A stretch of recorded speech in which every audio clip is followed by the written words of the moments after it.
दहेज प्रथा पर कहानी। एक सुंदर सी कन्या अनामिका कॉलेज में अपना ग्रेजुएशन पूरा करती है।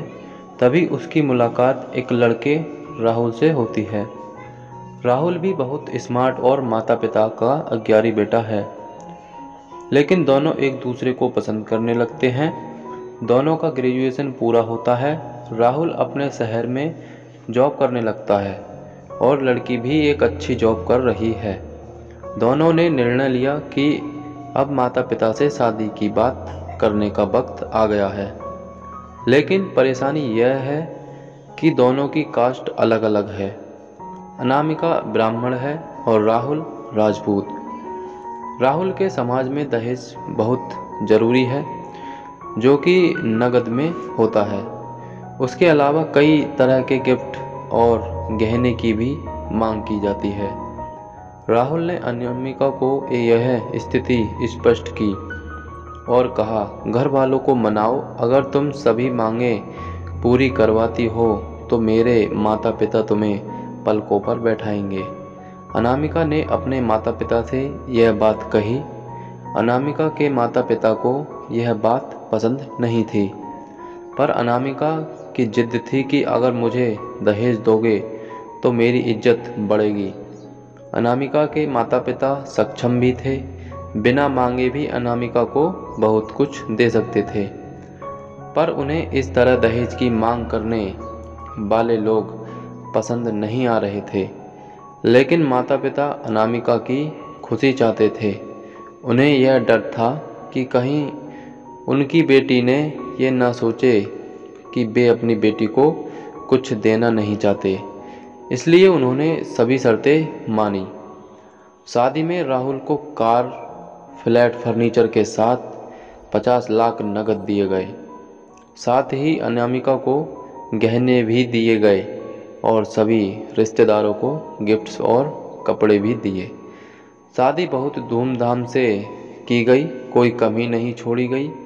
अनामिका को मन ही मन यह गुमान था कि कास्ट अलग होने के बावजूद माता पिता ने उसकी शादी ससुराल के हिसाब से की। अनामिका को विश्वास था कि उसे बेटी बनाकर रखा जाएगा, उसे वही प्यार दिया जाएगा जो उसके माता पिता ने दिया, क्योंकि उसने अपने ससुराल का मान रखा है। और अनामिका ने अपने घर से ससुराल विदा ली। ब्राह्मण कन्या राजपूत घर की बहू बनी। ससुराल में बहुत ज़्यादा पर्दा प्रथा थी। बहू को मनचाहा खाने तक की स्वतंत्रता नहीं थी। कितनी भी भूख क्यों न हो, घर की बहू सबके खाने के बाद ही खाएगी। यहाँ तक कि उसे घर के पुरुषों के सामने बैठने तक की इजाज़त नहीं थी। अनामिका ने इस बात पर ऐतराज़ दिखाया, पर उसकी किसी ने ना सुनी। राहुल ने भी यह बोलकर मुंह फेर लिया कि यह तो परंपरा है। अनामिका को जो गुमान था वो धरा के धरा रह गया। उसे अपने माता पिता की बात याद आई। जब उन्होंने समझाया था तो वह उनसे बहुत लड़ी थी।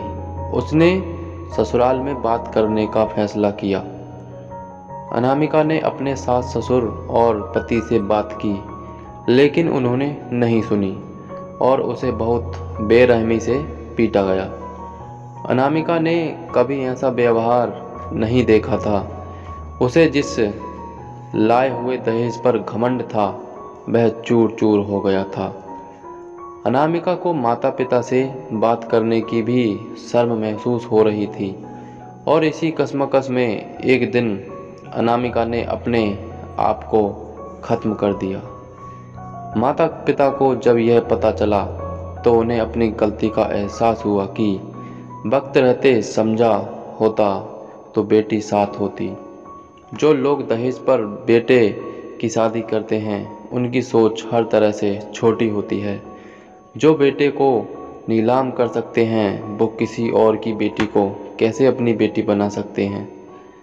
दहेज कभी खुशियों की चाबी नहीं बन सकता।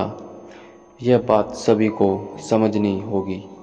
इस दहेज प्रथा की कहानी में आपने पढ़ा होगा कि माता पिता ही नहीं, लड़की की सोच भी दहेज को सपोर्ट कर रही थी। कई बार लड़कियों को दहेज का गुमान हो जाता है, पर जो लोग लोभी होते हैं वो कभी अच्छे नहीं हो सकते।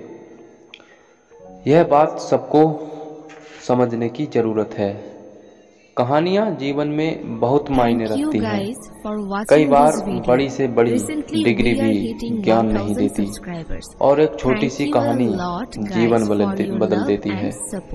शिक्षाप्रद कहानी को आधार बनाकर अपने बच्चों को जीवन का सच्चा ज्ञान दें। दहेज प्रथा की कहानी आप सभी को यह कहानी कैसी लगी हमें कमेंट में ज़रूर बताएं और लाइक ज़रूर करें। और आपने अभी तक हमारा चैनल सब्सक्राइब नहीं किया है तो सब्सक्राइब ज़रूर करें। तो मिलते हैं अगली कहानी में, तब तक के लिए नमस्कार।